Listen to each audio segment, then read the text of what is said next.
By the end of this video, you will have an app just like this one, which uses the vertical stepper widget to collect information for booking a safari. Let us code it from scratch.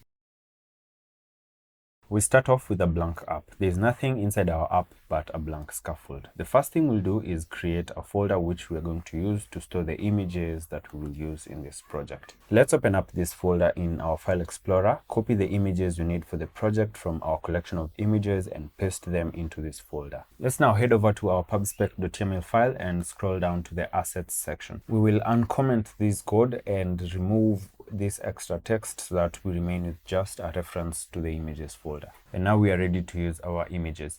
Let's go back to our main.dat file. We can see that pubget is running to fetch the images that we just added to our project. So let's close this Explorer window here, then close our terminal. We will start by creating the variables we will need for this project. The first will be an integer which we will call current step value and set it to 0.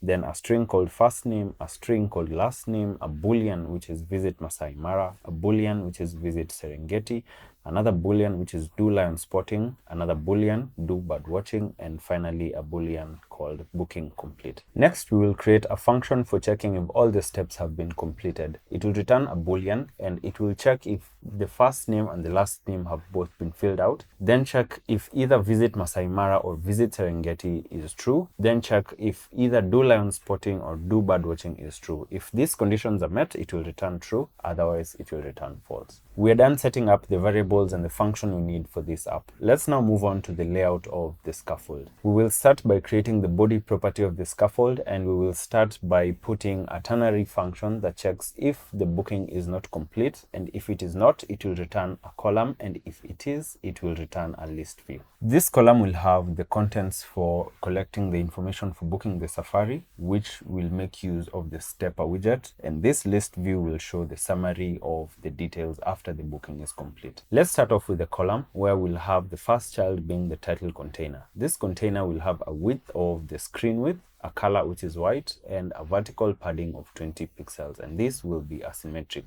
padding. The child of this container will be a centered text widget that says book your safari, and it will have a text style to give it a font size of 20 and a font weight of 600. Let's move on to the stepper section where we will put a flexible whose child will be the stepper widget. We will set the current step to the current step value integer which we created, and the step icon builder to a function which returns a circle avatar with a background color of amber and a text widget whose value will be the step index +1 because the step indices start from 0. Let's save for formatting. The onStepTapped property will be a setState function which sets the current step value to the index of the step. Let's save for formatting. For the onStepContinue property, we'll have a ternary function that checks if we have reached the last step, and if we haven't, it will increment the current step value by 1.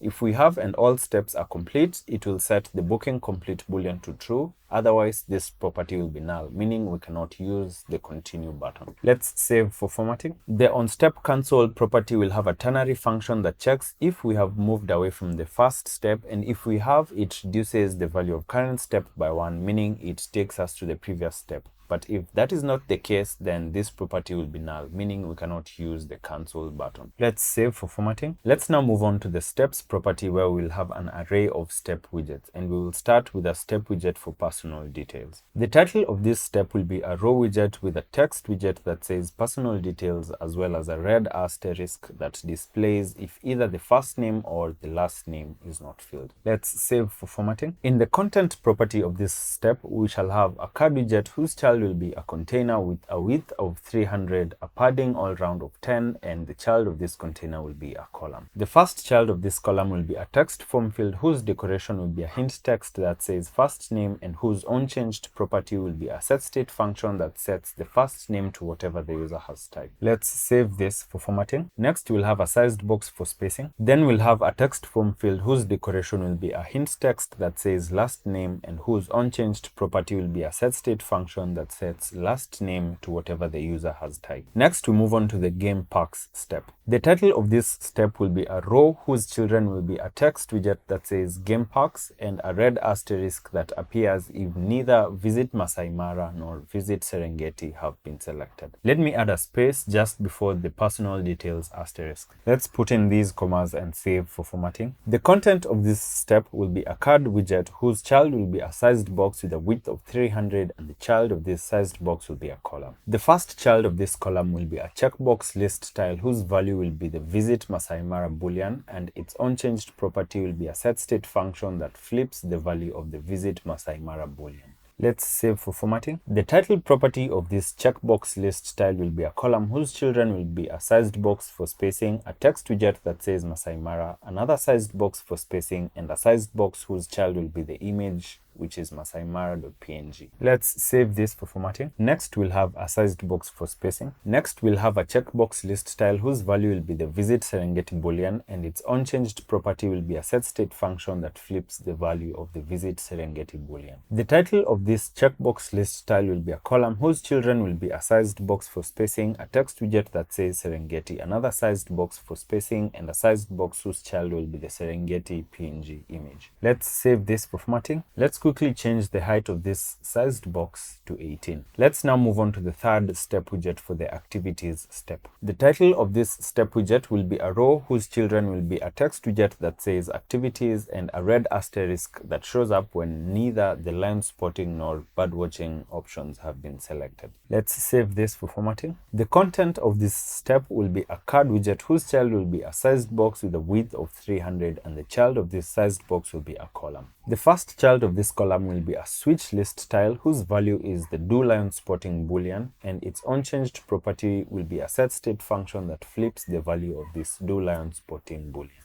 The title of this switch list style will be a column whose children will be a sized box for spacing, a text widget that says lion spotting, another sized box for spacing, and a sized box whose child will be the lion spotting.png image. Let's add commas and save for formatting. Next, we'll have a sized box for spacing, and then we'll have a switch list style whose value will be the do bird watching value and an unchanged property which will be a setState function that flips the value of do bird watching. The title of this switch list style will be a column whose children will be a sized box for spacing, a text widget that says bird watching, another sized box for spacing, and a sized box whose child will be the birdwatching.png image. Let's now move on to the book button container. This container will have a width of the screen width, a color which is white, and a symmetric vertical padding of 20 pixels. And the child of this container will be a center widget whose child will be an elevated button. We will apply a button style where we will set the foreground color to black, the background color to either amber or gray depending on whether all steps are complete, and a shape which will be a rounded rectangle border with a radius of 20. Let's save for formatting. The onPressed property of this button will have a ternary function where if all steps are complete, then this property will be a setState function that sets the booking complete boolean to true, otherwise this property will be null. Let's save this for formatting. The section for collecting booking information using the stepper widget is now complete. Let's now move on to the list view that displays the summary after the booking is complete. The first child of this list view will be a card with an all-round margin of 30 pixels and the child of this card will be a column. The first child of this column will be a sized box for spacing followed by a text widget that says booking complete with a text style applied to it to increase the font size and the font weight. Next, we'll have a sized box for spacing, then a text widget that says summary with a text style applied to it to increase the font size and the font weight. Next, we'll have a sized box for spacing and then we move on to the personal details section. Here we will have a row whose main axis alignment will be set to center and the children of this row will be a text that says name followed by a text widget that displays the first name and last name as typed by the user. We seem to have an error somewhere in our code. Let's find this error and check out what could be causing it. And it seems to be coming from this elevated button. The reason is we do not have a child for this button. So let's add a text widget here which says book. Let's save for formatting. Back in our list view, we'll put in a sized box for spacing and then move on to our game packs section. Here we will have a text widget that says game packs followed by a sized box for spacing. If Visit Masai Mara is true, we'll have a column whose children will be a text widget that says Masai Mara, a sized box for spacing, another sized box whose child will be the Masai Mara.png image and another sized box for spacing. If visit Serengeti is true, we'll have a column whose children are a text widget that says Serengeti, a sized box for spacing, a sized box whose child will be the Serengeti.png image, and a sized box for spacing. Next, we'll have a sized box for spacing and move on to the activities section. We'll have a text widget that says activities and a text style to increase its font weight. Next, we'll have a sized box for spacing. If do lion spotting is true, we'll have a column whose children will be a text widget that says lion spotting, a sized box for spacing, a sized box whose child will be lion spotting.png, and a sized box for spacing. If do bird watching is true, we'll have a column whose children are a text widget that says bird watching, a sized box for spacing, a sized box whose child is the bird watching.png image, and a sized box for spacing. Let's save this for formatting. Our code is now complete. Let's build our app to see what it looks like. And our app has been built.